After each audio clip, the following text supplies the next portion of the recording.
ಪೆಪ್ಪೆ ಅಂದ್ರೆ actually character ಹೆಸರು ಪ್ರದೀಪ ಅಂತ. ಸೊ ಶಾರ್ಟ್ ಫಾರ್ಮ್ ಅಲ್ಲಿ ಪೆಪ್ಪೆ. ಆಮೇಲೆ ಇನ್ನೊಂದೇನಂದ್ರೆ, ಈಗ ಕೇರಳ ಅಲ್ಲಿ ಫುಟ್ಬಾಲ್ ನ ತುಂಬಾ ಆಚರಿಸ್ತಾರೆ. ನಾವ್ ಹೇಗೆ ಕ್ರಿಕೆಟ್ ಆಚರಿಸ್ತೀವಿ, ಕೇರಳ ಅಲ್ಲಿ ಫುಟ್ಬಾಲ್ ತುಂಬಾ ಆಚರಿಸ್ತಾರೆ. ಪೆಪ್ಪೆ ಬಂದ್ಬಿಟ್ಟು ಒಂದು ಯುರೋಪಿಯನ್ ಫುಟ್ಬಾಲರ್ ಹೆಸರು. ಸೊ ಅದರಿಂದ ಇನ್ಸ್ಪೈರ್ ಆಗಿ ಡೈರೆಕ್ಟರ್ ಮೋಸ್ಟ್ಲಿ ಈ ಕ್ಯಾರೆಕ್ಟರ್ ಕೂಡ ಅದಕ್ಕೆ ಅದೇ ಹೆಸರು ಇಟ್ಟಿದ್ದಾರೆ ಅನ್ಸುತ್ತೆ.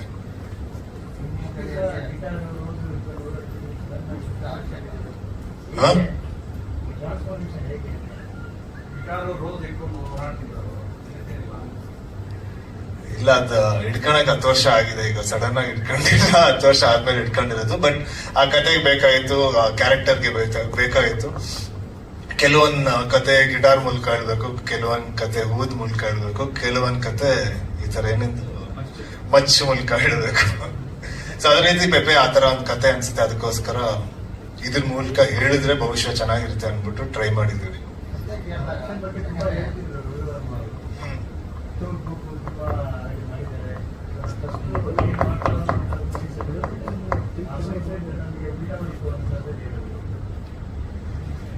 ಅದಕ್ಕೆ ನಮ್ಮ ಕ್ಲೈಮ್ಯಾಕ್ಸ್ ಪೋರ್ಷನ್, ಆಮೇಲೆ ನಮ್ಮ ಇಡೀ ಸಿನಿಮಾದು ಮುಗ್ದಿ ಲಾಸ್ಟ್ ಕುಂಬಳಕಾಯಿ ಹೊಡೆಯೋ 4-5 ದಿನ ಶೂಟ್ ಮಾಡಿದ್ದು ಸಕಲೇಶ್ಪುರಲ್ಲಿ.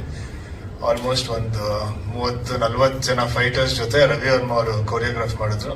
ನಂಗೆ ರವಿ ವರ್ಮ ಅವರ ಕೊರಿಯೋಗ್ರಫಿ ಮುಂಚೆಯಿಂದ ತುಂಬಾ ಇಷ್ಟ. ಅವ್ರ ಜೊತೆ ಕೆಲಸ ಮಾಡಕ್ಕೂ ಬರೀ ಸಿದ್ಧಾರ್ಥ ಅಲ್ಲಿ ಕೆಲಸ ಮಾಡಿದ್ದೆ, ಅದಾದ್ಮೇಲೆ ಇವತ್ತೇ ಕೆಲಸ ಮಾಡಿದ್ದು.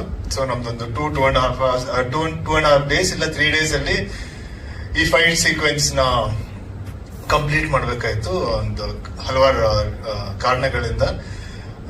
ಆಮೇಲೆ ಎಲ್ಲ ಫಾಸ್ಟ್ ಆಗಿ ಮಾಡ್ಬೇಕಾಯ್ತು. ಯಾಕಂದ್ರೆ ಒಂದು 30 ಜನ ಫೈಟರ್ಸ್ ಇದ್ದಾಗ ಒಬ್ಬೊಬ್ರ ಜೊತೆನೂ ಒಂದೊಂದು ಆಕ್ಟಿವಿಟಿ ಇರುತ್ತೆ. ಸೊ ಅದನ್ನ ಇನ್ಸ್ಟೆಂಟ್ ಆಗಿ ಜ್ಞಾಪಿಸ್ಕೊಂಡು ಇನ್ಸ್ಟೆಂಟ್ ಆಗಿ ಅದನ್ನ ಅಲ್ಲಿ ಪರ್ಫಾರ್ಮ್ ಮಾಡ್ಬೇಕು. ಅದೊಂಥರ ಹೊಸ ಚಾಲೆಂಜ್ ಇತ್ತು, ತುಂಬಾ ಚೆನ್ನಾಗಿ ಬಂತು. ಬಟ್